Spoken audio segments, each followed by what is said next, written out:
সদ্য সমাপ্ত লোকসভা নির্বাচনে ফল প্রকাশের পর থেকে দুষ্কৃতীদের দৌরাত্মে অতিষ্ঠ বঙ্গবাসী। কলকাতা, বেলঘরিয়া, মালদহ কিংবা বসিরহাট রাজ্যের দিকে দিকে দাপট পেরেছে দুষ্কৃতীদের। 48 ঘন্টার মধ্যে রাজ্যের 4 জায়গায় চলল গুলি। খাস কলকাতায় গুলিবিদ্ধ হয়ে মৃত্যু হয়েছে এক যুবকের। এবার এই নিয়ে তৃণমূলকে কড়া আক্রমণ শানালেন সদ্য দায়িত্বপ্রাপ্ত কেন্দ্রীয় প্রতিমন্ত্রী সুকান্ত মজুমদার। কি বলেছেন তিনি শোনাবো। গোটা পশ্চিমবঙ্গ জুড়ে যেভাবে গুলি চলছে এবং লাস্ট 2-3 মাসে যেভাবে সোনার দোকানে বন্দুক দেখিয়ে চুরি হয়েছে, পরিষ্কার বোঝা যাচ্ছে যে পশ্চিমবঙ্গের আইন শৃঙ্খলা পরিস্থিতি ভালো নেই। বিরোধীদের উপর আক্রমণ হচ্ছে, সেটা একটি আঙ্গিক, একটা অ্যাসপেক্ট।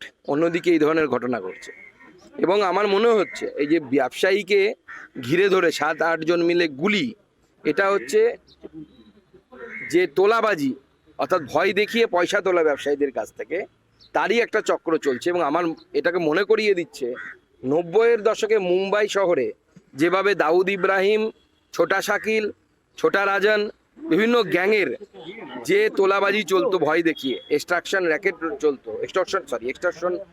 চলতো, সেই র্যাকেট আবার পশ্চিমবঙ্গেও শুরু হয়ে গেছে। এবং এই র্যাকেট তখনই চলতে পারে যখন রাজনৈতিক নেতারা এখান থেকে ভাগ পায়।